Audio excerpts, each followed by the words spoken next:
Hi guys, ಎಲ್ಲರಿಗೂ ನಮಸ್ಕಾರ. Welcome back to my YouTube channel. Friends, ಇವತ್ತಿನ ಈ ವಿಡಿಯೋದಲ್ಲಿ ಪ್ರಧಾನಮಂತ್ರಿ ಕಿಸಾನ್ 19ನೇ ಕಂತಿನ ಹಣ ಯಾವ ದಿನಾಂಕದಿಂದ ಬಿಡುಗಡೆಯಾಗುತ್ತದೆ ಹಾಗೂ ಹೊಸ ರೈತರಾದರೂ ಈ ಯೋಜನೆಗೆ ಅರ್ಜಿ ಸಲ್ಲಿಸಿದರೆ ಎಲ್ಲಿ ಅರ್ಜಿ ಸಲ್ಲಿಸಬೇಕು, ಬೇಕಾದ ದಾಖಲಾತಿಗಳೇನು ಹಾಗೂ ಪ್ರಮುಖವಾಗಿ ಪ್ರಧಾನಮಂತ್ರಿ ಕಿಸಾನ್ 19ನೇ ಕಂತಿನ ಹಣಕ್ಕೆ ಈ ಒಂದು ಕೆಲಸ ಮಾಡೋದ್ರಲ್ಲಿ ಆ ಯೋಜನೆ ಹಣ ಕೈ ಸೇರುವುದಿಲ್ಲ. ಆ ಪ್ರಮುಖ ಕೆಲಸ ಯಾವುದು ಮುಂತಾದವುಗಳ ಬಗ್ಗೆ ಸಂಕ್ಷಿಪ್ತ ಮಾಹಿತಿಯನ್ನು ಈ ವಿಡಿಯೋದಲ್ಲಿ ನಾನು ನಿಮಗೆ ತಿಳಿಸ್ಕೊಡ್ತೀನಿ. ಇದಕ್ಕೂ ಮುಂಚೆ ನೀವು ಇನ್ನೂ ನನ್ನ ಚಾನಲ್ಗೆ ಸಬ್ಸ್ಕ್ರೈಬ್ ಆಗಿಲ್ಲ ಅಂದರೆ ಪ್ಲೀಸ್ ಸಬ್ಸ್ಕ್ರೈಬ್ ಆಗಿ. ಬನ್ನಿ ವಿಡಿಯೋ ಸ್ಟಾರ್ಟ್ ಮಾಡೋಣ. PM ಕಿಸಾನ್ ಯೋಜನೆಯಿಂದ ರೈತರಿಗೆ ನಿರಂತರ ಆರ್ಥಿಕ ಬೆಂಬಲ ಸಿಗುತ್ತಿದೆ. PM ಕಿಸಾನ್ ಯೋಜನೆ 2019ರಲ್ಲಿ ಆರಂಭಗೊಂಡು ದೇಶದ ಸಣ್ಣ ಮತ್ತು ಸೀಮಿತ ಭೂಸ್ವಾಮ್ಯ ಹೊಂದಿರುವ ರೈತರ ಆರ್ಥಿಕ ಸ್ಥಿರತೆಯನ್ನು ಹೆಚ್ಚಿಸುವ ಉದ್ದೇಶದಿಂದ ರೂಪಿಸಲಾದ ಕೇಂದ್ರ ಸರ್ಕಾರದ ಪ್ರಮುಖ ಯೋಜನೆಯಾಗಿದೆ. ಈ ಯೋಜನೆಯಡಿ ಪ್ರತಿಯೊಬ್ಬ ಅರ್ಹ ರೈತರಿಗೆ ವಾರ್ಷಿಕ 6,000 ಸಹಾಯಧನವನ್ನು 3 ಹಂತಗಳಲ್ಲಿ ಅಂದರೆ ಪ್ರತಿ ತಿಂಗಳಿಗೆ 2,000ರಂತೆ ನೀಡಲಾಗುತ್ತದೆ. ಈ ಯೋಜನೆಯ 18 ಮತ್ತು 18ನೇ ಕಂತಿನ ಹಣವನ್ನು 2024ರ ಅಕ್ಟೋಬರ್ 15ರಂದು ಬಿಡುಗಡೆ ಮಾಡಲಾಗಿತ್ತು. ಈಗ 19ನೇ ಕಂತಿನ ಹಣವನ್ನು ಫೆಬ್ರವರಿ 25ಕ್ಕೆ ರೈತರ ಖಾತೆಗೆ ಜಮೆ ಮಾಡಲು ಕೇಂದ್ರ ಸರ್ಕಾರ ಸಿದ್ಧತೆ ನಡೆಸಿದೆ. ಈ ಯೋಜನೆಯ ಫಲಾನುಭವಿಗಳು PM ಕಿಸಾನ್ ಪೋರ್ಟಲ್ ಅಥವಾ PM ಕಿಸಾನ್ ಮೊಬೈಲ್ ಆ್ಯಪ್ ಮೂಲಕ ತಮ್ಮ ಪಾವತಿಯನ್ನು ಸ್ಥಿತಿಯನ್ನು ಪರಿಶೀಲಿಸಬಹುದು.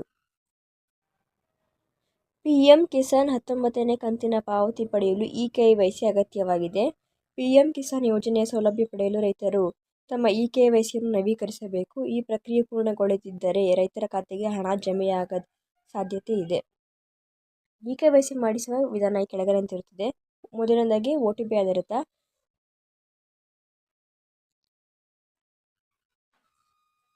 ರೈತರು ತಮ್ಮ ನೋಂದಣಿ ಮಾಡಿರುವ ಮೊಬೈಲ್ ಸಂಖ್ಯೆಗೆ OTP ಪಡೆದು PM ಕಿಸಾನ್ ಪೋರ್ಟಲ್ ಅಥವಾ ಮೊಬೈಲ್ ಆ್ಯಪ್ ಮೂಲಕ eKYC ಮಾಡಿಸಬಹುದು. ಎರಡನೇ ವಿಧಾನ ಅಂದರೆ ಬಯೋಮೆಟ್ರಿಕ್ eKYC.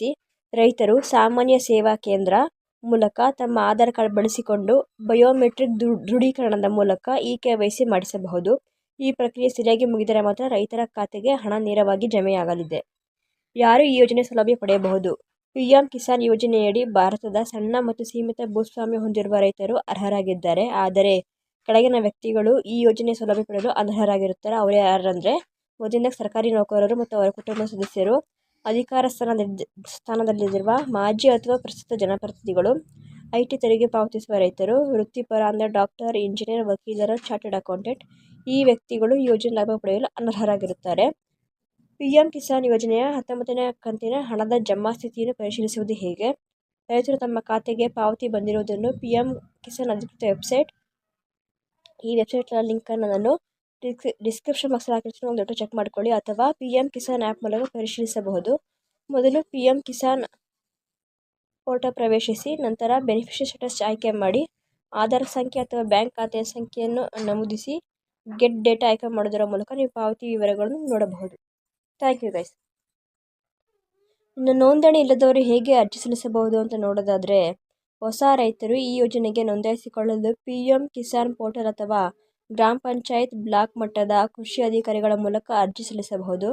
ನೋಂದಣಿಗಾಗಿ ಆಧಾರ್ ಕಾರ್ಡ್, ಭೂ ಮಾಲೀಕತ್ವ ದಾಖಲೆ, ಬ್ಯಾಂಕ್ ಪಾಸ್ಬುಕ್ ಮತ್ತು ಮೊಬೈಲ್ ಸಂಖ್ಯೆ ಅಗತ್ಯವಿರುತ್ತದೆ.